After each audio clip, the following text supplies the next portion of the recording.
Yo, what's up? What's up? Magandang hapon sa inyong lahat mga tropa. Alright. So muli tayong magbabalik sa ating pagbablog. So sa episode pala na to, gagawin natin, maglilinis tayo ngayon. So cleaning day sa ating manukan. Dahil kita nyo naman mga tropa, talagang nagkalat na yung mga dumi dito sa paligid ng ating mini range. Ayan. Dito naman magwawalis tayo dito, magtatanggal tayo ng dumi. Tapos maglilinis tayo dito sa mga may kulungan. So ayan, napakarami na. So kalinisan kasi mga tropa ang susi sa malulusog na manukan. Right, so yun. At ito pala yung day 3 ng pag-aalaga natin ng mga sisiw. So yung mga sisiw pala natin is nandito sa labas. Ayan. So day 3 ay ang pinagay lang natin kaninang umaga is tubig saka yun na yung patuka. Pero mamayang hapon, mamaya siguro magbibigay na tayo ng unang vitamina nila. So gamit natin is yung Betmin Pro. Right, so yun. At marami tayong gawain ngayon dito sa ating munting manukan mga tropa.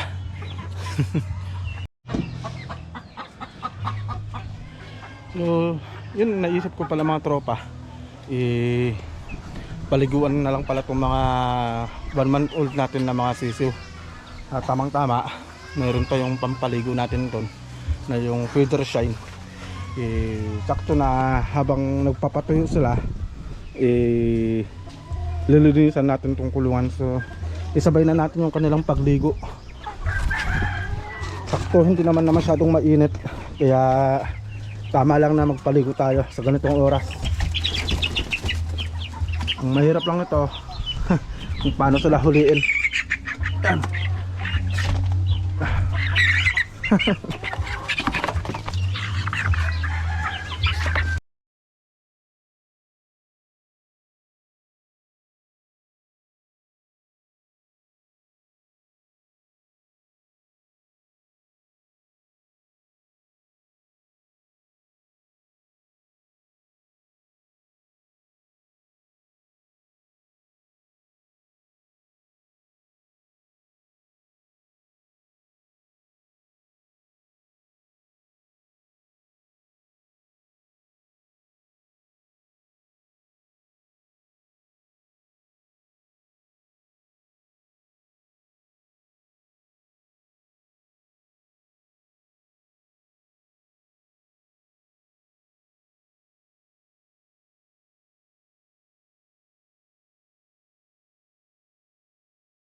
So next naman tayo mga tropa.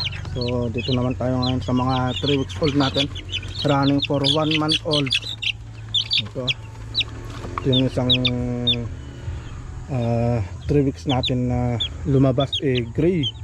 Hindi ko alam kung ba't may lumabas na gray pero ang tatay nito is yung golden boy saka yung sweater. So ganitong lumabas gray mga tropa. Hindi ko ina-expect na may lalabas na ganito.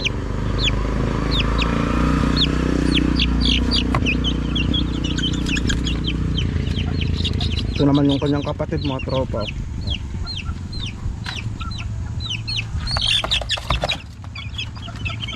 Tapos ito naman yung ating nag-iisang pure sweater mga tropa. Ayan. Pero alanganin niya ata ito dahil para siyang babae. Pero sana nga lalaki to kasi ayan o, itim yung buntot mga tropa. Wala siyang tawag dito, wala siyang ground dito sa buntot. Ayan o, nga lang dito sa may dibdib niya is brown siya. Tapos ito naman yung ating gold.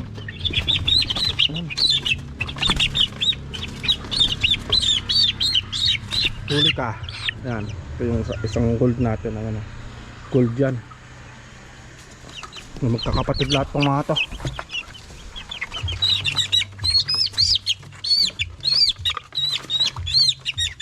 Ay mga tropa. Pero ito para sang babae. May lumabas na babae. Pero okay lang yan. Importante mas marami yung lalaki. Yung mga breed natin. At may natimpla na rin pala ako dito mga tropa. Ito sunrock saka sabon. Tapos mamaya pag matapos tayong maglinis, ito naman yung susunod natin. Lilinisan natin lahat yan. Yung mga to, yung mga tubigan saka patukaan nila. Right, so yun. Ito na yung kulungan nila, oh. Ang dumi na, oh. Pero once napabayaan natin to na madumi, hindi sila magsisimulang magkasakit. Kaya kailangan natin maglinis lagi. Kahit na 1 time a week lang na paglilinis, pwede na yun.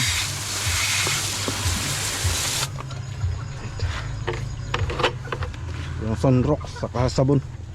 Bakit laging may sunrocks pag naglilinis tayo? So yan yung pang disinfect natin. Nakakatulong yan sa pagdidisinfect ng mga mikrobyo.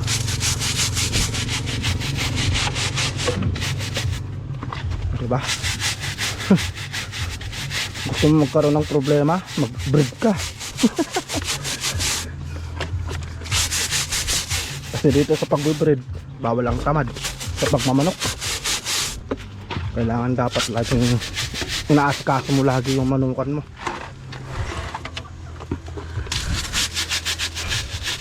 Kasi pinasok ko tong negosyo na to mga tropa, kaya dapat kailangan kong pagbutihan sa pagsigihan. Kasi pag nakikita nyo naman na alaga talaga yung manok natin, o diba, hindi naman sila makakasiguro na kahit walang bakuna yung mga alaga natin, eh alam nila na alagang alaga talaga yung mga manok natin mula sisiw hanggang sa paglaki. Alaga.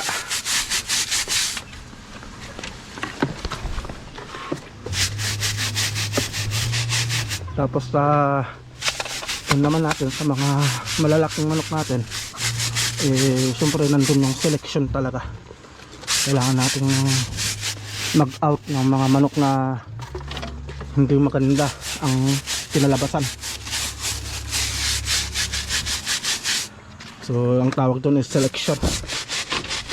Yung mga in-out naman natin, eh hindi naman sila ng tawag doon patapon, dahil minsan talagang hindi maganda, eh pinang-uulam natin. Kaya walang lugi sa ginagawa natin.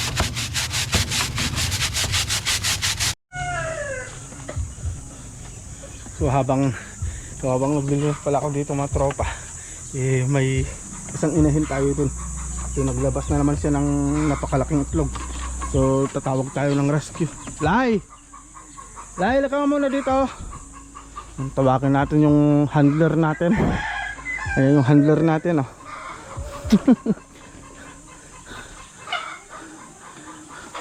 Punin mo ngayon, oh. Yun na. Ayun, oh, ang laki, oh. Grabe, oh. Laki ng itlog na yan, oh. Oh. Pulutin mo lang. Ayan, oh. Lagay mo doon. Sulatan mo ng GS. Kasi ito, pinapakasta ko kasi dito sa may sweater natin. Oh. Dito natin pinapakasta yan. Kaya ibig sabihin, may similya yun mga tropa. Right. Oh. Natapos na rin pala tayo dito. So ito naman ngayon ang susunod natin. Ito. Ito nyo naman mga tropa. Ang dumi. Grabe, napakadumi. Kaya kailangan nating maglinis. Ano? Napakakarumi. Right. So yan ang susunod natin mga tropa.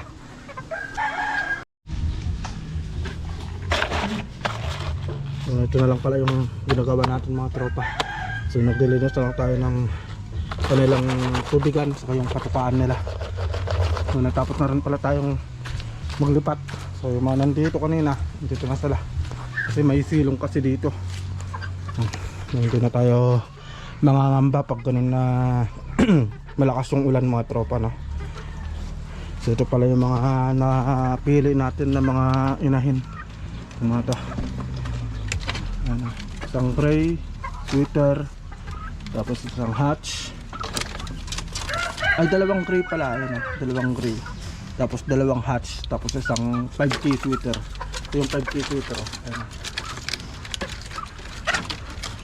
So lalabas din natin pala yung kanilang hindi ko na makalimutan to, lalabas din natin to, nililinisan din natin yan para malinis din. Right. So yun, so update tayo mamaya mga tropa. Marami pa tayong gagawin. Parang kulang talaga yung isang buong araw pag lahat lilinisan natin lahat mga tropa. Kasi mayroon pa dun, no, sa kabila. So bukas naman siguro dun sa kabila. May kulungan pa kasi dun. So ito na pala yung mga tropa, lilinisan natin kanina. Ayan. Ayan, so malapit na tayong matapos magdinis mga tropa. So update tayo mamaya.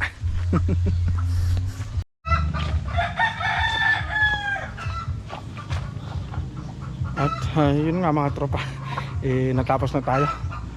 So ngayon naman magbibigyan na tayo ng vitamins. So bibigyan na natin ng vitamins itong mga alaga nating sisiw dito. Ito yung mga napisa nung nakaraan, yung lalakas na lang kumain, no? So ito yung kanilang day 3 kaya bibigay tayo ng vitamins. Tapos hanggang sa day 6 magbibigay tayo ng vitamins, no? Tapos day 7 sakto isang linggo magpupurga tayo. So ganun yung sistema ng aking pag-aalaga ng mga sisiw. Tapos may good news din pala tayo dahil yung isang itlog dito napisa na. So asan na kaya yun? So nandito mga tropa. Ito. So siya lang yung nag-iisang ganito yung kulay. So siya lang naiiba. Ayun o. Ayun siya mga tropa. Siya lang naiiba yung kulay. Pero hatch din yan. Ganda na. Ayun naman kapatid, oh. Siya lang yung nag-iisang ganito.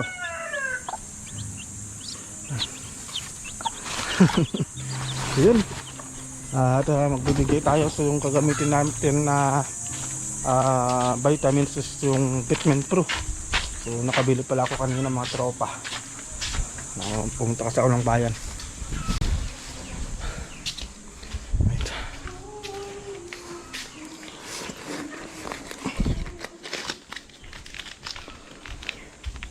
So Vitamin Pro.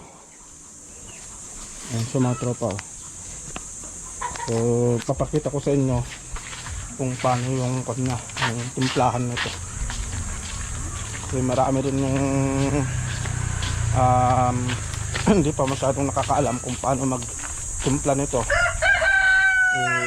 I-share ko sa inyo mga tropa. So ito naman natutunan ko lang sa mga kapwa natin breeders, lalo na dito kay Brian Katibo. Ayun, shoutout kay Sir kay Idol Brian. Yan. At shoutout na rin pala kay Idol Alex Mansano. Ayan, from Lipa, Batangas. Ayan. So ayun. So isang sulit na followers natin yun mga tropa. So ito. Ay, nawala pala yung galon ko dito. So may sukatan kasi ako dito mga tropa na galon. So saktong 4 liters yun.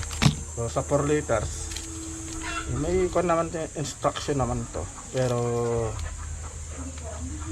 ang ginagawa ko kasi mga tropa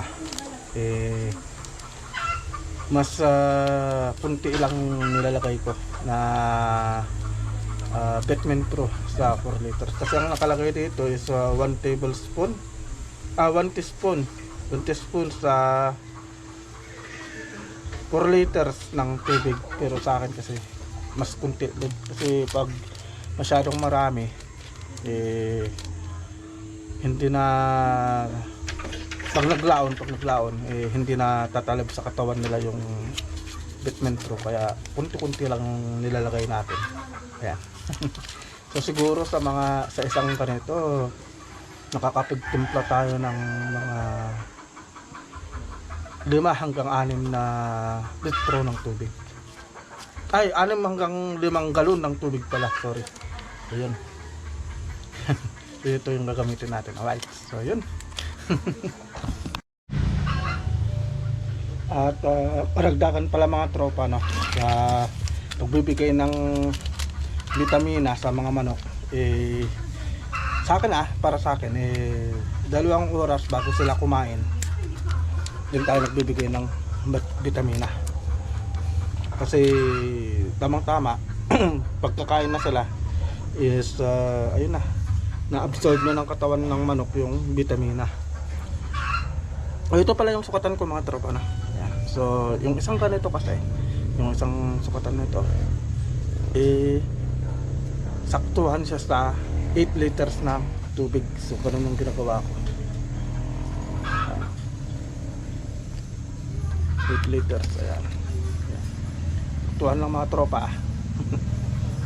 So 8 liters na ng tubig yung magagawa niyan. So si Mrs. kasi yung galon ko dito pinaglagyan niya kasi ng liquid soup, yung pang dishwashing liquid. Kaya yun, ito nang ginagamit natin, yung per liter. Ayan So kailangan talagang sinusukat talaga maigi ito mga tropa. Kasi hindi pwedeng maubor sa vitamina yung mga manok natin. Lalo na sa mga siso pa lang naman yan.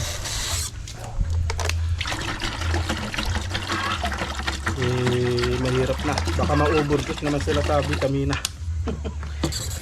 Hindi na lumaki, ayun, hanggang dun na lang. So, ito pala yung sakatan natin. Ito na lang, nakahanap ako ng lagay ng mineral. Ayan.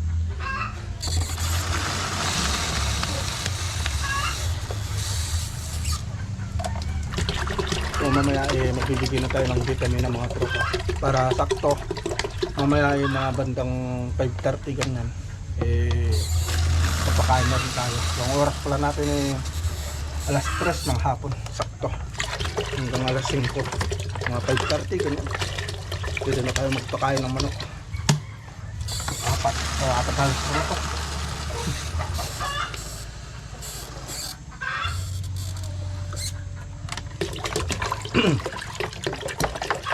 So nung una kasi mga tropa, akala ko ganun lang kadali yung pag-aalaga ng mga manok.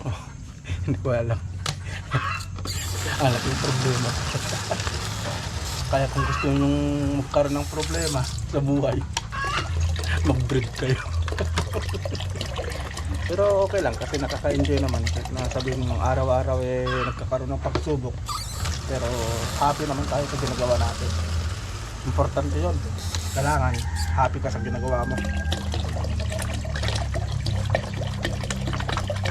Ito na mga tropa, lapit na tayong napunot sa malapit na natin matapos yung tinitimpla natin. Ito pang 7 na to. Ito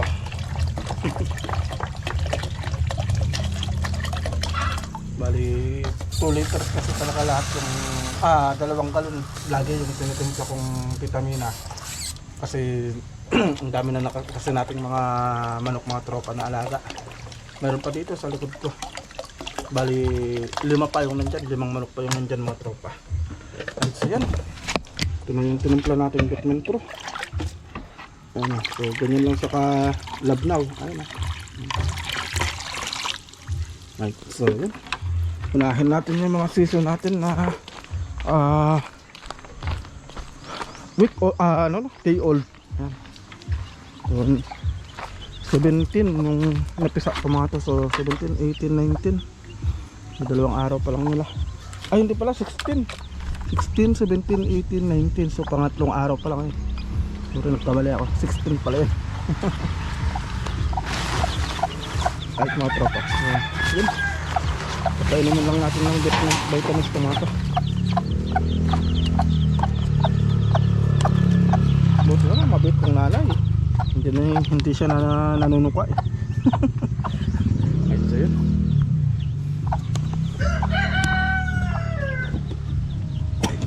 Ano ko lang mga tropa. Marami naman pa. Lasa lang natin kunti. Yan.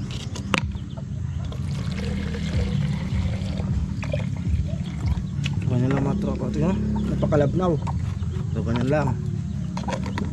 Para hindi ma-overdose na vitamina yung mga manok natin.